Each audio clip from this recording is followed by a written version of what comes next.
Hello, everyone. Welcome to Durrett's Take. Sorry I'm late posting this. I've been pretty busy, with the holidays and family and all. But I wanted to go over real quick my NFL predictions for Week 17.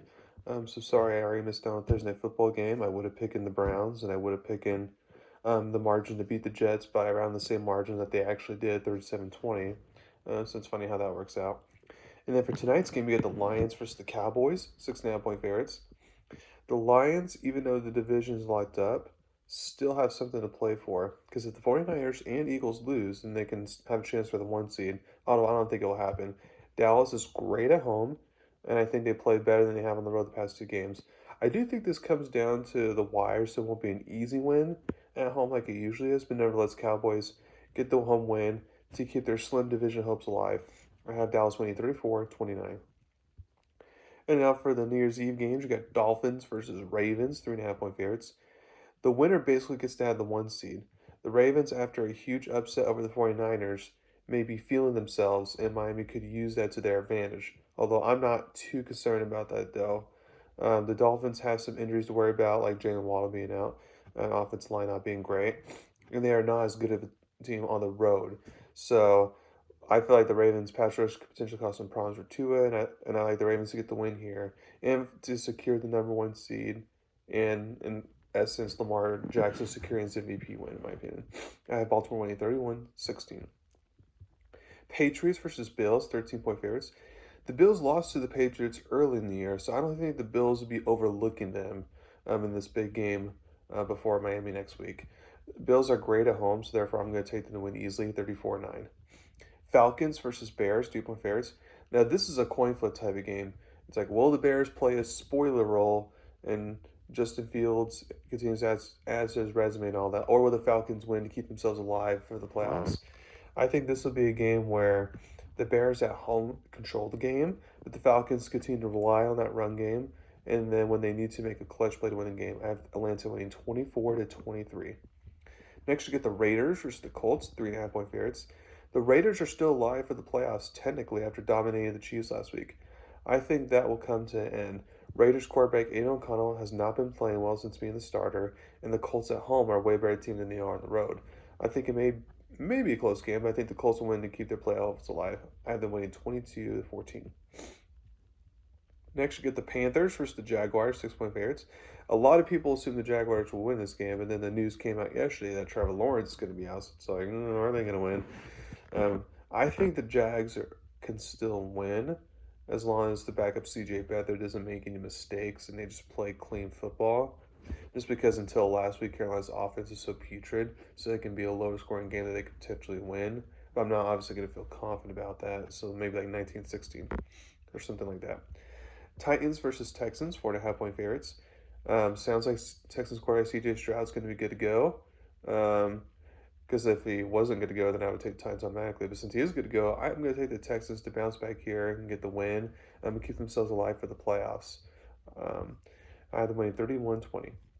Next, you get the Rams, 6.5-point favorites versus the Giants. I like that. I think like the other games the Rams have played recently, well, they would take control and then struggle to put the team away specifically. I think that can happen in this game where they take control, but then they just struggle to put the Giants away. Assuming the Giants can ride that offensive momentum wave that they got when they inserted Tyler Taylor in the Philly game last week.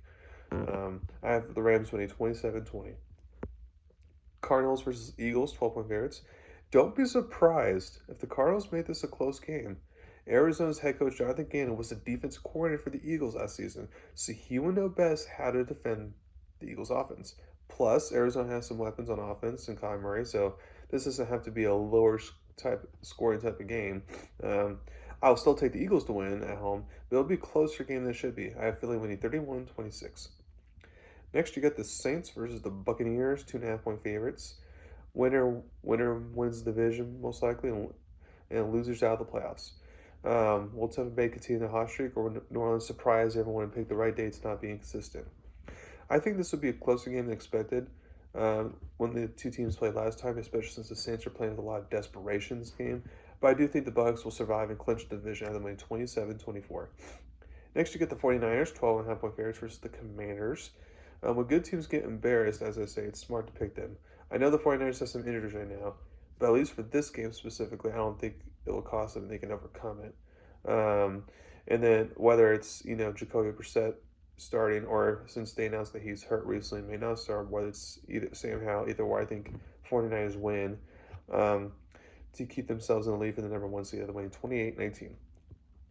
Next, you get the Steelers versus the Seahawks, 3.5-point favorites. The loser of this game most likely miss the playoffs, especially if it's the Steelers. The winner has a good chance to sneak in. I like Mike Tomlin as an underdog, but it took the Steelers' 13 quarterback Mason Rudolph and receiver George Pickens to have career type of games to look good this past week. I doubt that will happen again.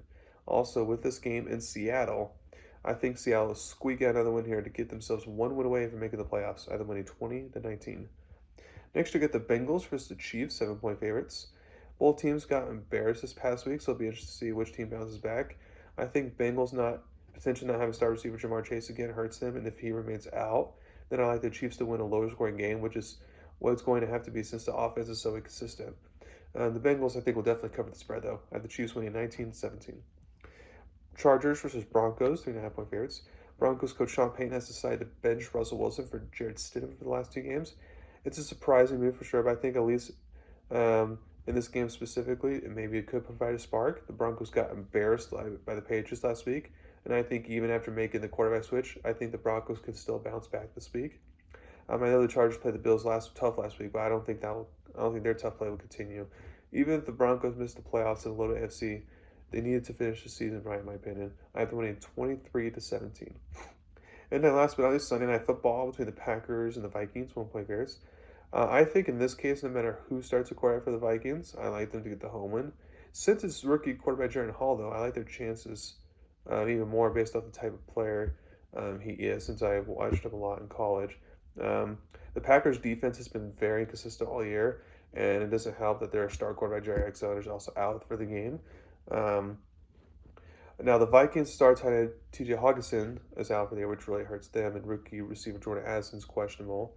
So besides relying on star receiver Justin Jefferson, the Vikings might want to establish a run game of some type, and the defense must play better than they had during the last 6 quarters if they want to win this game. The losers this game is the playoffs, and in this case, I think it'll be that young Packers team. So I have Minnesota winning at home barely 23-22. So thank you very much for listening to my podcast today. Please subscribe to my channel to learn about me. Thank you very much, and you guys enjoy New Year's. Enjoy the college football playoffs that'll happen on New Year's Day, and I look forward to seeing how these results will shake out for the final week of the season next week in the NFL. Thank you very much. You all have a wonderful day.